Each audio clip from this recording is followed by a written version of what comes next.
राधे राधे। आप सभी को नमस्ते, गुड आफ्टरनून। स्वागत है आप सभी का आज की क्लास में। चलिए, तो यूथ हम लोग देख रहे थे और यूथ की हमारी ये दूसरी क्लास है। 100 क्लासें हम देख लिए हैं। हाँ, शेयर कीजिए आप सभी के यहाँ, तभी तो सभी लोग जुड़ेंगे। वीडियो आपको एक मिली होगी। वीडियो से पहले एक लाइव क्लास थी मेंबर वाली, और एक वीडियो मिला होगा 20-25 मिनट का, प्रकाशन वर्ष का। उसके बाद ये तीसरी क्लास है हमारी, जिसमें हम लोग यूथ सॉल्व कर रहे थे। तो चलिए, बातें कम करेंगे, क्वेश्चन ज़्यादा अटेंड करना है इसमें हमें। हाँ, तो आज का पहला प्रश्न आप सभी के सामने है। स्वागत है, सभी का स्वागत है। रीति काल का समय बताना है। रीति काल का समय बताइए। जवाब आ रहा है बी, एकदम सही जवाब है। रीति काल की समय सीमा 1700 से 1900 विक्रमी संवत है। बी ऑप्शन एकदम करेक्ट है। आते हैं आज के दूसरे प्रश्न। दूसरे प्रश्न में आपको बताना है कि हिंदी के प्रारंभिक काल को वीर गाथा काल नाम किसने दिया। चलिए, दूसरे नंबर के प्रश्न का जवाब दीजिए। जवाब आया शुक्ल जी, सही जवाब है। वीर गाथा काल नाम शुक्ल जी ने दिया है। तीसरे नंबर में आपको बताना है कि आदि काल को प्रारंभिक काल नाम किसने दिया। तीसरे नंबर के प्रश्न का जवाब दीजिए। आदि काल को प्रारंभिक काल नाम किसने दिया। तीसरे का जवाब आ रहा है बी बी बी। बहुत बढ़िया। आदि काल को प्रारंभिक काल नाम दिया मिश्र बंधु ने।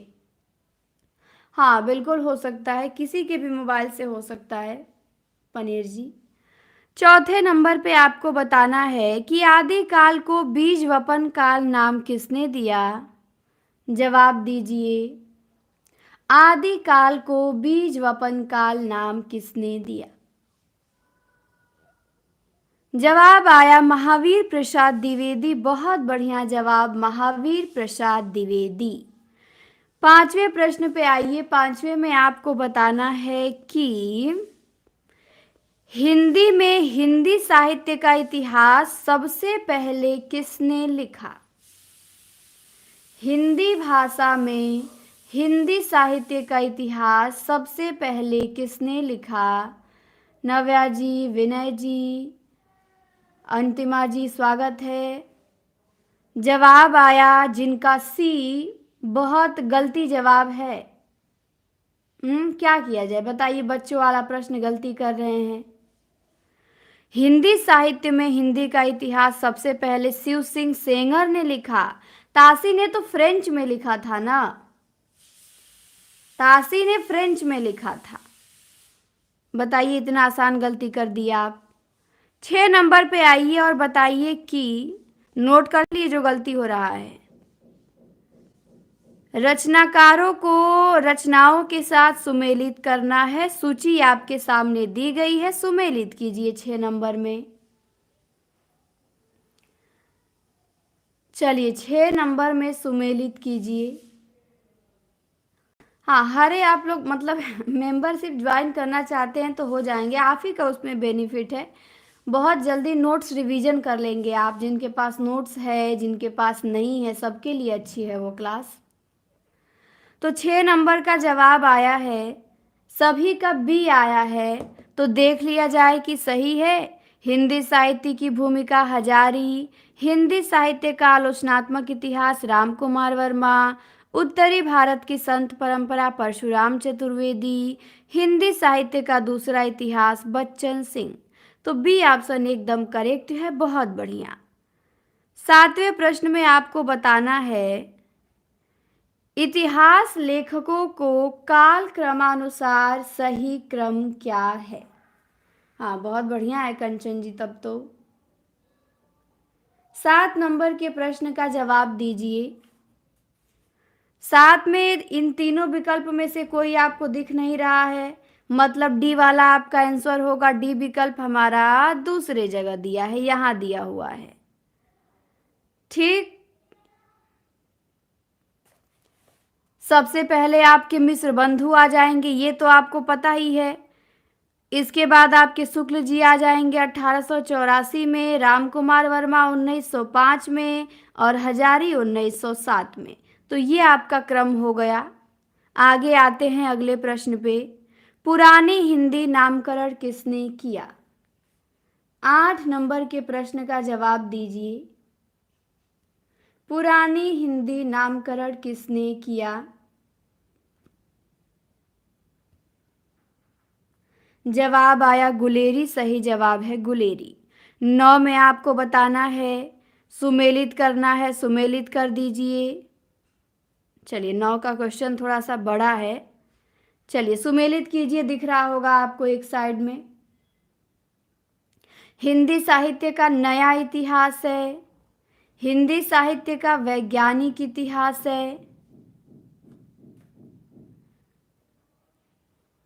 उसके बाद हिंदी साहित्य का आलोचनात्मक इतिहास है। हाँ, तो यहाँ पे ए होगा। वैसे तो हिंदी साहित्य का नया इतिहास राम खिलावन पांडे का है, पर यहाँ बच्चन सिंह मान लिया है क्योंकि वो विकल्प में नहीं दिए गए हैं। ये तो दूसरा इतिहास लिखे हैं ना, नया इतिहास राम खिलावन पांडे का है, वैज्ञानिक इतिहास गणपति का, आलोचनात्मक राम कुमार वर्मा का, संवेदना वाला चतुर्वेदी का। 10 नंबर पे आते हैं। 10वां प्रश्न है आपसे, शुक्ल जी के अनुसार हिंदी साहित्य का आविर्भाव कब से माना जाता है? 10 का जवाब दीजिए। हाँ, 10 में आपको बताना है शुक्ल जी के अनुसार हिंदी साहित्य का आविर्भाव कब से माना जाता है। सही जवाब आया प्राकृत की अपभ्रंश अवस्था से। 11 में आपको बताना है इनमें से कौन काशी नागरी प्रचारणी सभा के संस्थापकों में नहीं है? बता दीजिए, इन चारों में से कौन नहीं है नागरी प्रचारणी सभा के संस्थापकों में? तो बिल्कुल शुक्ल जी नहीं है, बाकी राम श्याम शिव, श्याम सुंदर दास, ठाकुर शिव कुमार सिंह, राम नारायण मिश्र, ये तीनों हैं। 12वां प्रश्न है, साहित्य जन समूह के हृदय का विकास है, किसने कहा है? 12 का जवाब दीजिए। साहित्य जन समूह के हृदय का विकास बालकृष्ण भट्ट, बहुत बढ़िया जवाब। 13 में बता दीजिए, इतिहास ग्रंथों को काल क्रमानुसार बताइए। चलिए बता दीजिए कौन सबसे पहले आएगा, फिर उसके बाद कौन, फिर उसके बाद कौन। चलिए जवाब दीजिए। यहाँ पे विकल्प में आंसर छिपा हुआ है 13 नंबर का। साधना जी का, अंशु जी का जवाब सबसे पहले आ चुका है कि बी होगा। कई लोग बी बता रहे हैं, बिल्कुल सही जवाब है। सबसे पहले ताशी का आएगा 1839 में, शिव सिंह सेंगर का 43 में, ग्रियर्सन का 89 में और मिश्र बंधु का 1913 में। तो बी ऑप्शन हमारा सही है। 14 नंबर के प्रश्न में आते हैं। 14 में आपको बताना है भाषा काव्य संग्रह किसकी कृति है? भाषा काव्य संग्रह किसकी कृति है? 14 का जवाब दीजिए। बिल्कुल सही जवाब आया महेश दत्त शुक्ल। किसकी है भाषा काव्य संग्रह? महेश दत्त शुक्ल की। 15 में आपको बताना है हिंदी साहित्य का अतीत किसने लिखा है? 15 नंबर के प्रश्न का जवाब दीजिए। 15 का जवाब आ रहा है ए, बहुत बढ़िया। बी नहीं होगा कंचन जी, बहुत बढ़िया साधना जी, अच्छा की हैं। तो अतीत लिखा है विश्वनाथ प्रसाद मिश्र ने। चलिए 16 नंबर पे आइए। 16 में आपको बताना है प्रकाशन वर्ष के अनुसार पुस्तकों का सही क्रम। ठीक, तो यहाँ तो आपका नहीं दिखेगा, नीचे सभी विकल्प हैं, यहाँ आपको दिखेगा। तो इन्हीं तीनों विकल्प में से आंसर है, आप छांट लीजिए कौन सा आंसर है। इतिहास ग्रंथ दिए हैं, प्रकाशन वर्ष के अनुसार इनका क्रम बताना है आपको, तो बता दीजिए। तो आप लोगों का जवाब आ रहा है कि बी होगा, 16 का बी होगा। देख लेते हैं भाई, 16 का बी सही जवाब है। मध्यकालीन बोध का स्वरूप हजारी का 70 में है। हिंदी साहित्य और संवेदना का विकास 86 में है। और दूसरा इतिहास बच्चन का 96 में है, 1996 में। और सुमन राजे का आधा इतिहास 2003 में है। तो बी एकदम सही जवाब है। Very good. डेट सभी का याद होना चाहिए, यहाँ पे देख भी लीजिए, यहाँ पे डेट दिया भी है। चलिए आगे आते हैं 17, और आपको बताना है हिंदी साहित्य की इतिहास भूमिका। इतिहास ग्रंथ किसके द्वारा लिखा गया है? यहाँ पे होना चाहिए था हिंदी साहित्य की भूमिका, इतिहास हटा दीजिए, उसके बाद बताइए किसकी रचना है ये। तो हिंदी साहित्य की भूमिका हजारी प्रसाद द्विवेदी की हो जाएगी। किसकी हो जाएगी? हजारी प्रसाद द्विवेदी की। हाँ, हिंदी साहित्य की भूमिका है, इतिहास गलत है। चलिए 18 में आइए और बताइए किस लेखक के इतिहास ग्रंथ में सर्वप्रथम हिंदी साहित्य का काल विभाजन मिलता है। ये सब जो काल विभाजन स्टार्टिंग का हम देख रहे हैं ना, यहाँ से आपको एक प्रश्न जरूर मिलेगा पेपर में। तो सबसे पहले काल विभाजन का प्रयास, प्रश्न यही सब रहेगा, बस तरीका बदलेगा पूछने का। तो सबसे पहले किया है ग्रियर्सन ने, 18 का एकदम सही जवाब है। अब आते हैं हम 19 नंबर के प्रश्न में, और आपको बताना है कि इनमें से वह कौन सी रचना है जिसे मूलतः हिंदी शब्द सागर की भूमिका के रूप में लिखा गया था, किंतु बाद में उसे स्वतंत्र ग्रंथ बना दिया गया। 19 का बहुत फास्ट जवाब दे रहे हैं आप लोग, एकदम सही है सी। शुक्ल जी का जो हिंदी साहित्य का इतिहास है वो पहले हिंदी शब्द सागर की भूमिका के रूप में लिखा गया था। 20वां प्रश्न है आपसे कि हिंदी साहित्य के प्रथम काल को वीर काल किसने कहा? हाँ, भूमिका लिखते लिखते बुक तैयार कर दिए। तो वीर काल किसने कहा? 20 का जवाब सी, एकदम सही जवाब। आदिकाल को वीर काल नाम दिया था विश्वनाथ प्रसाद मिश्र ने। 21 में आइए और बता दीजिए कि शुक्ल जी का हिंदी साहित्य का जो इतिहास है इसका प्रकाशन वर्ष क्या है? 21 का जवाब दीजिए। जवाब आया कंचन जी का सबसे पहले कि डी होगा, सभी लोग डी बताए, सही जवाब। शुक्ल जी का इतिहास ग्रंथ आता है 1929 में। 22 में बताना है आपको अमीर खुसरो का पूरा नाम। ये एक भी क्वेश्चन यदि आपसे गलती होगा उसे बुक में हाईलाइट करेंगे, गोला बनाएंगे और तैयार करेंगे, ठीक, तभी तो पता चलेगा। पेपर के टाइम आप केवल हाईलाइट वाले को पढ़ेंगे, जब एक हफ्ता 10 दिन पेपर रह जाएगा तो यूथ में जो हाईलाइट किए रहेंगे उसे केवल फटाफट रिवीजन करेंगे। तो खुसरो का पूरा नाम था अबुल हसन यमुद्दीन खुसरो, डी एकदम सही जवाब है। आ जाइए 23 और बता दीजिए 23 में हिंदी भाषा का उद्गम और विकास किसने लिखा है? 23 का जवाब दीजिए। हिंदी भाषा का उद्गम और विकास। क्लास को शेयर कीजिए, लाइक कीजिए। जवाब आया उदय नारायण तिवारी, एकदम सही जवाब है उदय नारायण तिवारी।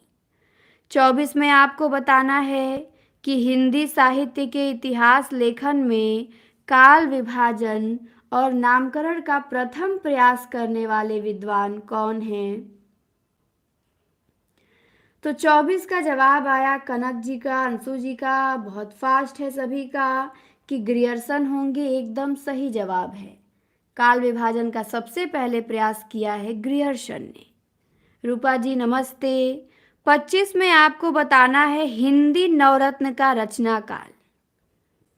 हिंदी नवरत्न का प्रकाशन वर्ष बताना है आपको, मिश्र बंधुओं का जो ग्रंथ है।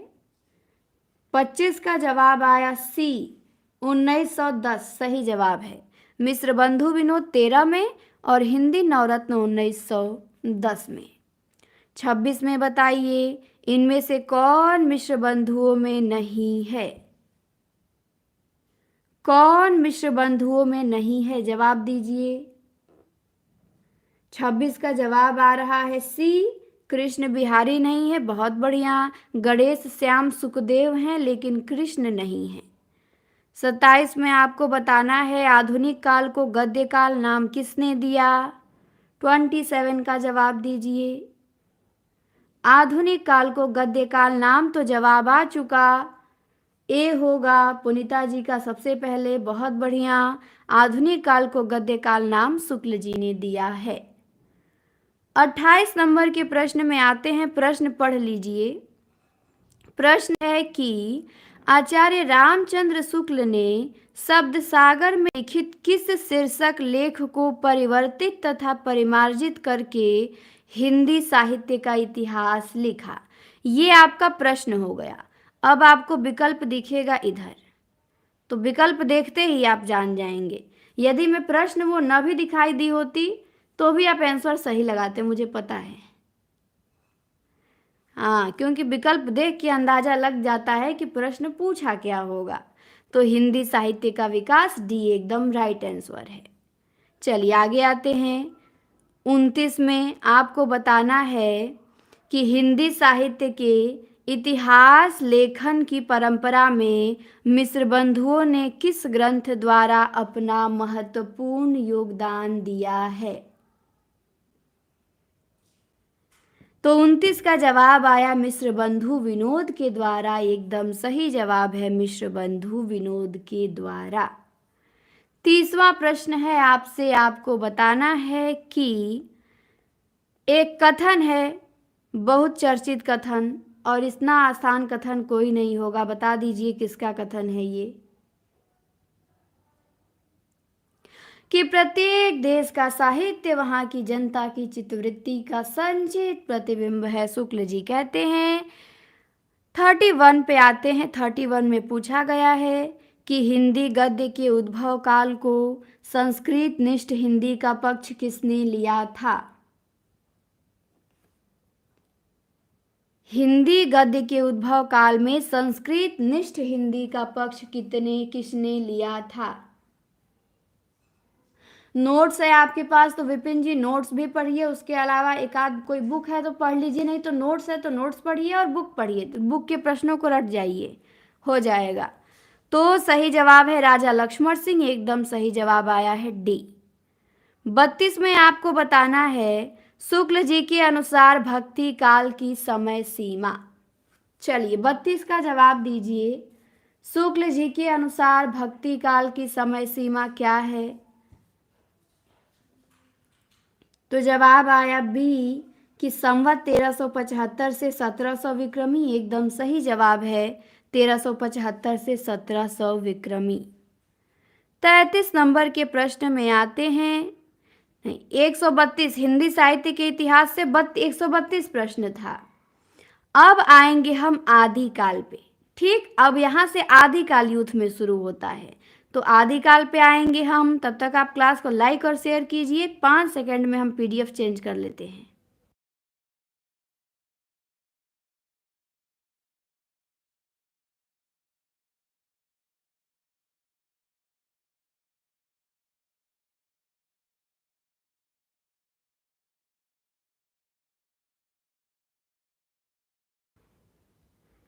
चलिए, तो पहला प्रश्न आपके सामने है आदिकाल से कि किस ग्रंथ में राधा कृष्ण के प्रेम का अनूठा वर्णन मिलता है? चलिए जवाब दीजिए, आ जाइए पहले प्रश्न पे। राधा कृष्ण के प्रेम का अनूठा वर्णन तो विद्यापति की पदावली में मिलता है। बहुत बढ़िया जवाब, विद्यापति की पदावली में। दूसरे प्रश्न पे आइए और बताइए बिसलदेव रासों की नायिका कौन है? बिसलदेव रासों की नायिका बताइए। तो बिसलदेव रासों की नायिका है राजमती। यही तो गुस्सा होके बोल देती है तो बिसलदेव भाग जाते हैं नाराज होके। चलिए तीसरा प्रश्न है चर्या पद। कल क्लास में आप लोगों ने योग चर्या गलत किया था। चर्या पद किसकी है? चर्यापद किसकी है? जवाब दीजिए। जवाब आया सब्रपा। बिल्कुल सही जवाब सब्रपा की है। योगचर्या डोम्भिपा, चर्यापद सब्रपा। चौथे प्रश्न पे आइए और बताइए ये पंक्ति है किस ग्रंथ से ली गई है? पीयू चित्तौड़ न आवियू सावड़ पहली तीज। नहीं, आप फिर से रिफ्रेश करके जुड़े कंचन जी, सही हो जाएगा। कमेंट बहुत स्पीड में चल रहा है, इतनी तेजी में कि थोड़ी सी इधर उधर करेंगी सब एक दूसरे के ऊपर गिर जाएंगे। तो ये खुमार रासों से है दलपति विजय की पंक्ति। बी ऑप्शन एकदम सही है। करकंड चर्यु कनकामर मुनि का है। आगे आइए पांचवें प्रश्न में और बता दीजिए जयचंद प्रकाश के रचनाकार कौन हैं? जयचंद प्रकाश के रचनाकार बताइए। पांचवा प्रश्न का जवाब आ रहा है कि बी होगा भट्ट केदार हैं। एकदम सही जवाब है जयचंद प्रकाश भट्ट केदार का है। छठवें प्रश्न पे आइए और बता दीजिए एक कथन है और इतना अच्छा कथन कौन कह सकता है? जीडीसी 2021 में आया है कथन कि सिद्धों और योगियों की रचनाओं के संदर्भ में यह कथन किसका है कि उनकी रचनाओं का जीवन की स्वाभाविक सारणियों और अनुभूतियों और दशाओं से कोई संबंध नहीं था, वे सांप्रदायिक शिक्षा मात्र है। तो पढ़ते ही पता चल गया कि ये कथन हमारे शुक्ल जी का है। सातवां प्रश्न है कुमार पाल प्रतिबोध। बता दीजिए किसकी रचना है? कुमार पाल प्रतिबोध किसकी रचना है? जवाब आया सोम प्रभु सूरी। बिल्कुल सही जवाब है सोम प्रभु सूरी। आठवां प्रश्न है आपसे संदेश रासक के लेखक कौन है? जवाब दीजिए। लाइक कीजिए, शेयर कीजिए, सभी के यहाँ पहली बार जुड़े हों सब्सक्राइब कर लीजिए। जवाब आया अब्दुल रहमान। बहुत बढ़िया। विक्रमपुर की वियोगिनी की कथा है, अब्दुल रहमान ने संदेश रासक लिखा है। नवा प्रश्न है आपसे कि विद्यापति की पदावली मैथिली हिंदी में रचित होने पर भी किससे प्रभावित है? चलिए 9 नंबर के प्रश्न का जवाब दीजिए। विद्यापति की पदावली मैथिली में रचित होने पर भी किससे प्रभावित है? तो बांग्ला से प्रभावित है।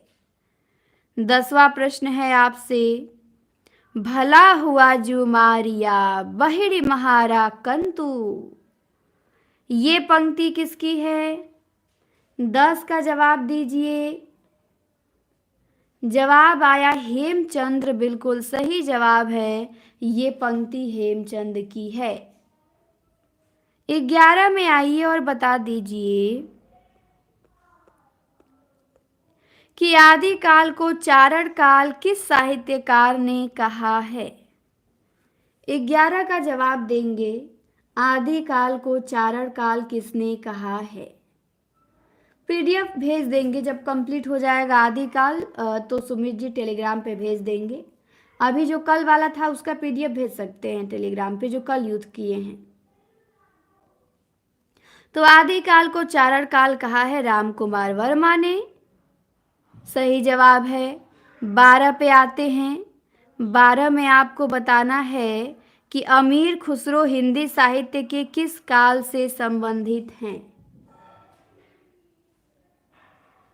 चलिए 12 का जवाब दीजिए। तो ये तो बच्चा बच्चा जानता है कि अमीर खुसरो आदिकाल से संबंधित हैं। 13 में आपको बताना है, 13वां प्रश्न है आपसे कि दान वाक्यावली के रचनाकार कौन हैं? दान वाक्यावली के रचनाकार बताइए। जवाब आया विद्यापति। बहुत बढ़िया जवाब। दान वाक्यावली के रचनाकार हैं हमारे विद्यापति। 14 में बताइए, आपको बताना है 14 नंबर में कौन कहता है कि विद्यापति को कृष्ण भक्तों की परंपरा में न समझना चाहिए? 14 का बताइए, कौन कहता है कि विद्यापति को कृष्ण भक्तों की परंपरा में न समझना चाहिए? जवाब आया शुक्ल जी। वेरी गुड, ये कथन हमारे शुक्ल जी का है। 15 में बताइए कि आदिकाल के अंतर्गत सरहपा, लुइपा ये किस साहित्य से संबद्ध हैं? पवन जी नमस्ते। 15 का जवाब दीजिए। तो आपको पता है जिनमें अंत में पा लगा है वो सब सिद्ध हैं। तो सरहपा, लुइपा, सब्रपा ये क्या है? सिद्ध साहित्य से संबंधित हैं। 16 में आपको बताना है निम्न काव्य धाराओं में से कौन सी काव्य धारा भक्ति काल के अंतर्गत नहीं आती है? बहुत आसान सा प्रश्न है, 16 का जवाब दीजिए।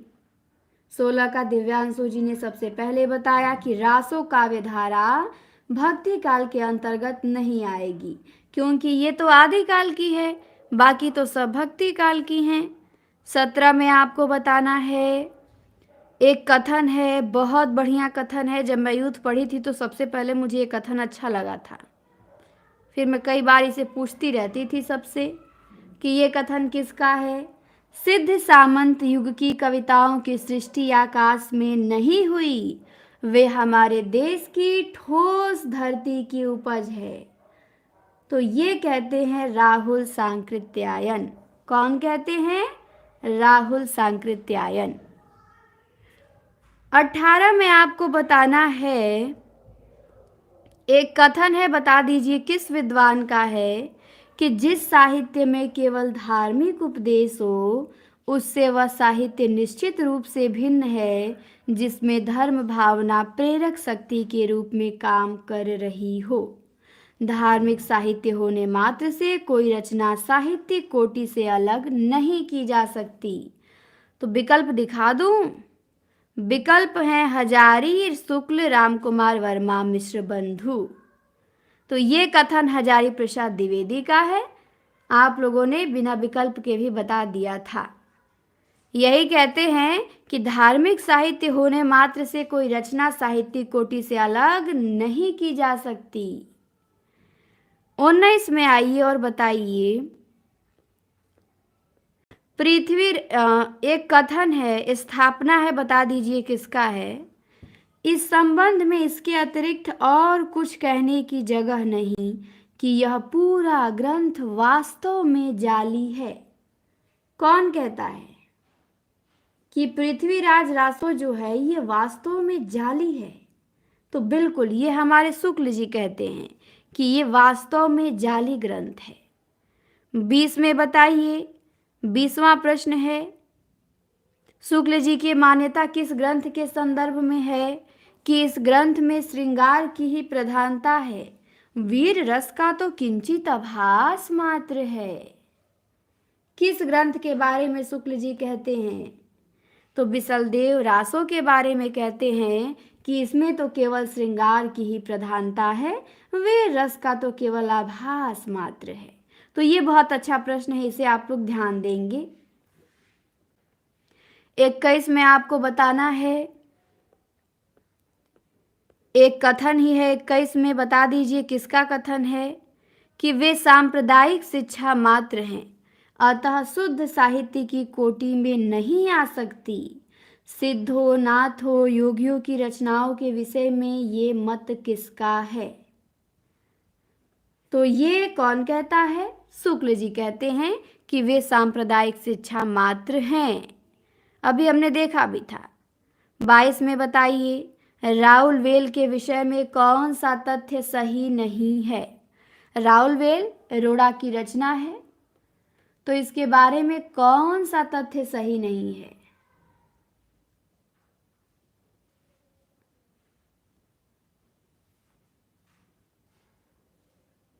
तो जवाब आया है राउल का शौर्य वर्णन है, नायक है नहीं। राउल नायिका है ना, राउल क्या है? नायिका है, इसका नक्सिक सौंदर्य वर्णित है, तो राउल को नायक बना दिया है, इसीलिए यह हमारा गलत हो जाएगा। 23 में आइए और बताइए इतिहासकारों द्वारा मान्य हिंदी का प्रथम कवि को सुमेलित करना है। तो इसका विकल्प तो नीचे चला गया है, तो इसको बता देते हैं। शिव सिंह सेंगर हिंदी का पहला कवि किसे मानते हैं? पुष्य या पुंड को मानते हैं। राम कुमार वर्मा हिंदी का पहला कवि स्वयंभू को मानते हैं। राहुल जी सरहपा को मानते हैं और गणपति चंद्रगुप्त शालिभद्र सूरी को मानते हैं। तो आपने बताया कि 4 1 2 3 होगा। तो चलिए आंसर में देख भी लेते हैं। तो आंसर हमारा नीचे दिया गया है डी। बिल्कुल आप लोगों ने सही बता दिया, 4 1 2 3 होगा। बहुत बढ़िया। चलिए 24 में बताना है कि कौन सा विकल्प सही सुमेलित नहीं है। 24 का जवाब दीजिए, कौन सा विकल्प सही सुमेलित नहीं है। तो श्रावकाचार्य देवसेन सही है, नेमिनाथ राज सुमतिगढ़ सही है, भारतेश्वर बाहुबली राज शालिभद्र सूरी सही है, पर रेवंत गिरिराज विजयसेन सूरी का है। 25 में आपको बताना है कि सरहपा से संबंधित कौन सा तथ्य सही नहीं है। चलिए 25 का बताइए, सरहपा से संबंधित कौन सा तथ्य सही नहीं है। वे सिद्ध साहित्य की प्रारंभकर्ता थे, दोहा कोश उनकी प्रसिद्ध रचना है, उनकी भाषा सर्वत्र सरल है, उन्होंने अंतः साधना पे जोर देते हुए पंडितों को फटकार लगाई है। तो उनकी भाषा सर्वत्र सीधी नहीं है, यही कथन क्या है? गलत है। 26 में आ जाइए। 26 में एक कथन है, बता दीजिए कौन सा कथन है। ये कथन किस विद्वान का है कि शंकराचार्य के बाद इतना प्रभावशाली और महिमान्वित पुरुष भारतवर्ष में दूसरा नहीं हुआ। तो हजारी ने ये कथन किसके लिए कहा है?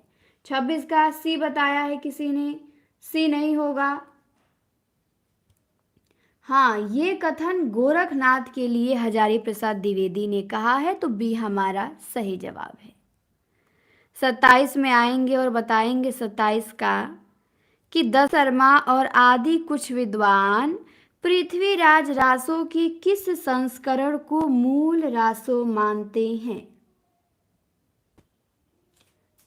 चलिए 27 का जवाब दीजिए। सी नहीं होगा दीपा जी, बिग मिस्टेक। सबसे छोटे संस्करण को जिन्होंने डी बताया, बहुत बढ़िया। दशरथ शर्मा और आदि कुछ विद्वान सबसे जो छोटा संस्करण है रासों का, जिसमें 1300 छंद हैं, उसको मूल रासो मानते हैं। हाँ, लघु वाले संस्करण को नहीं, लघु वाले में तो 3500 छंद हैं। चलिए 28 पे आइए और बता दीजिए। 28 में बिसलदेव रासों के संपादनकर्ता इनमें से कौन है? बिसलदेव रासों के संपादनकर्ता। 28 का जवाब दीजिए। 28 का जवाब है सी सी सी।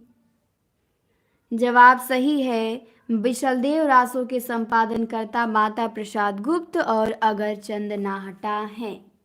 29 में आइए और बताइए कि आदिकालीन हिंदी कवि अमीर खुसरो के बारे में कौन सा तथ्य सही नहीं है।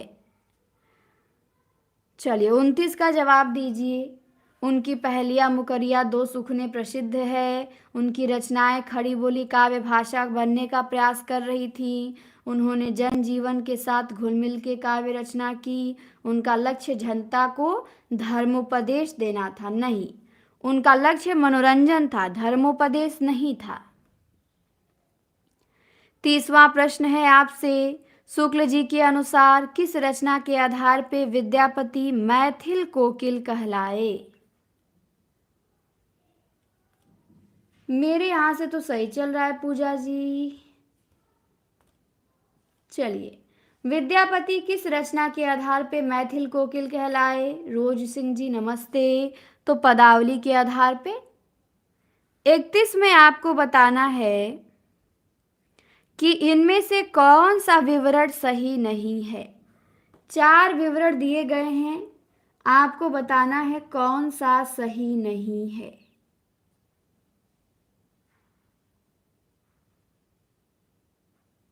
मैम जो निबंध नहीं खुल रहा है, सरोज जी ने कहा निबंध की क्लास है, मेंबरशिप ज्वाइन करने पे खुलती है।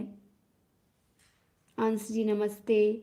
31 का जवाब आया सी सी सी, सही जवाब है। सी वाला तथ्य नहीं सही है। हिंदी प्रदेश के पूर्वी भाग में जैन साधुओं ने कविताओं के माध्यम से जैन मत का प्रसार किया, ये गलत है। इन्होंने पश्चिमी भाग में किया था, पूर्वी भाग में नहीं किया था। अब आते हैं अगले प्रश्न पे।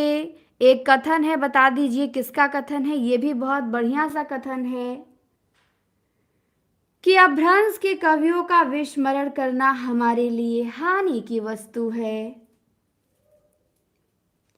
अपभ्रंश के कवियों का विस्मरण करना हमारे लिए हानि की वस्तु है, राहुल सांकृत्यायन ने कहा है। बहुत बढ़िया। 33 में आइए। 33 में आपसे पूछा गया है, हजारी प्रसाद द्विवेदी का जो ये कथन आपको दिख रहा है वो किस रचना के विषय में है।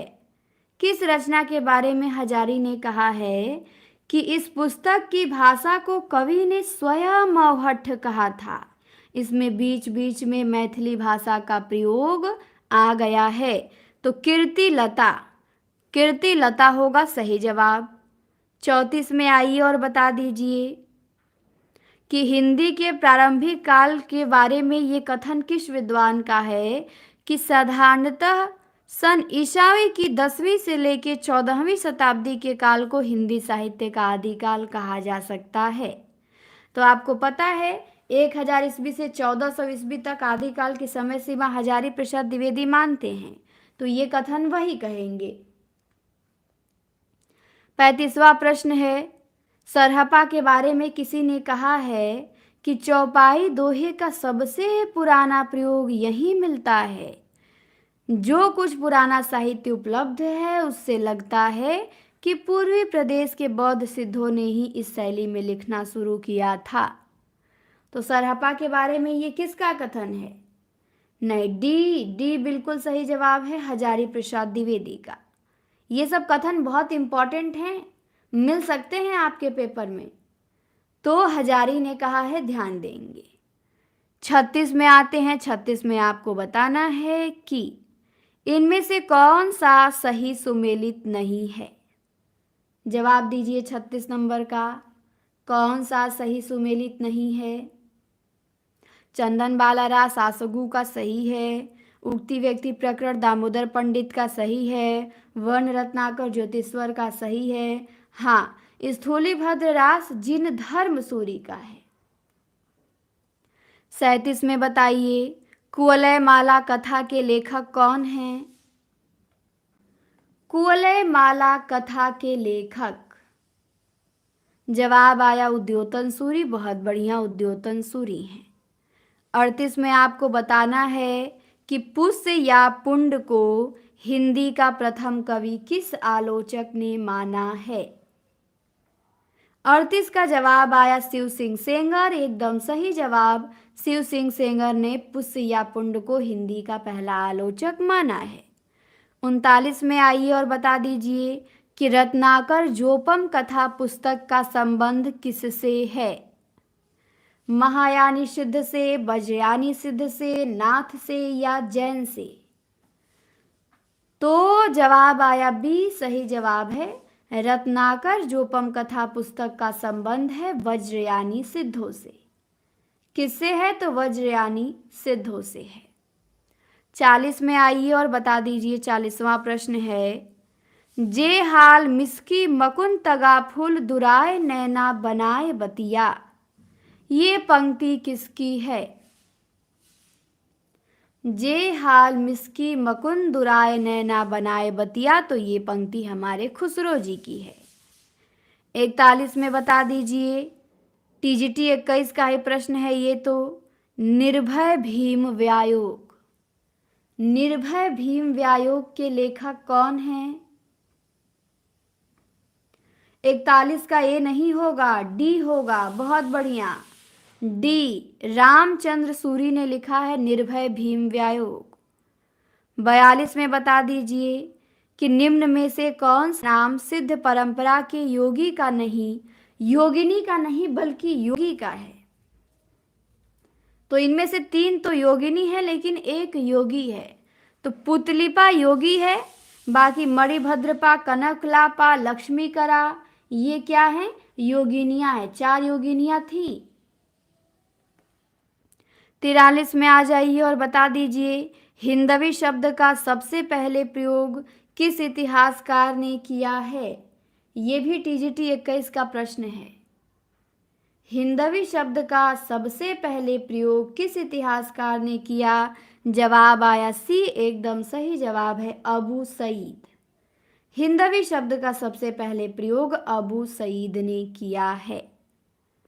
44 में आइए और बताइए कलचुरी राजवंश की 7 नायिकाओं का नक्सिख वर्णन से संबंधित ग्रंथ कौन सा है। 44 का जवाब देंगे, ये भी टीजीटी 21 में आया था। कलचुरी राजवंश की 7 नायिकाओं के नक्सिख वर्णन से संबंधित ग्रंथ है राउलवेल। 45 में बताइए एक कथन है, 21 का ही है ये भी। कौन कहता है विद्यापति के बारे में कि काम भाव और शरीर का सौंदर्य उनके यहाँ उत्सव रूप में है। काम भाव और शरीर का सौंदर्य विद्यापति के यहाँ उत्सव रूप में है, ये कहते हैं राम स्वरूप चतुर्वेदी। नहीं, राम कुमार नहीं होगा पूजा जी, राम स्वरूप चतुर्वेदी हैं, ध्यान दें। 46 में आपको बताना है कि अपभ्रंश में दोहा काव्य की परंपरा का आरंभ किस कवि ने किया है। ये भी टीजीटी 21 में आया था। अपभ्रंश काव्य में दोहा काव्य परंपरा की आरंभ किसने किया था, तो जोइंदू ने किया था। बी एकदम सही जवाब है जोइंदू। 47 में आइए और बता दीजिए कि निम्न में से किस सहज भोग मार्ग से जीव को महासुख की ओर उन्मुख किया गया है। उस टाइम आप ही को नहीं, बहुत लोगों को नहीं आ रहा था। तो किस सहज भोग मार्ग से जीव को महासुख की ओर उन्मुख किया गया है, तो सिद्ध साहित्य काव्य धारा में। 48 का बताइए।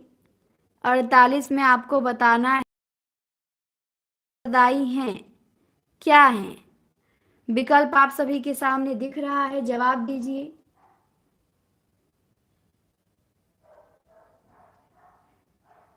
अड़तालीस का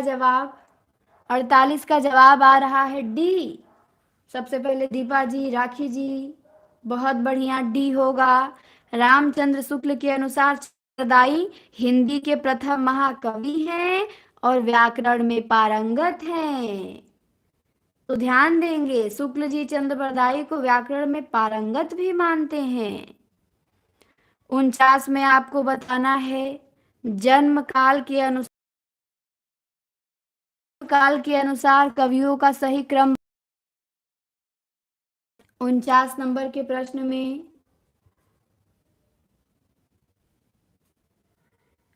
49 का जवाब आ रहा है बी। अंजलि जी ने सबसे पहले बताया बी होगा। बी बी बी बफरिंग में यहाँ से सही है। फिर से जुड़िए, जिनको दिक्कत हो रहा है एक बार फिर से रिफ्रेश करके जुड़िए। बिल्कुल सही जवाब है बी। सबसे पहले लुइपा आएंगे, फिर पुष्पदंत आएंगे 10वीं में, फिर हेमचंद्र आएंगे आपके 11वीं 12वीं में। और लुइपा का समय कहीं कहीं कुछ मिलता है देखने को, लेकिन ये मान लीजिए कि स्वयंभू के बाद ही आएंगे ये। तो बी हमारा सही जवाब है। 50 में आपको बताना है अमीर खुसरो के बारे में कौन सा तथ्य सही है। चलिए, अमीर खुसरो के बारे में सही तथ्य बताइए, कौन सा तथ्य सही है। 50 का जवाब दीजिए। मेरी तरफ से दिक्कत है।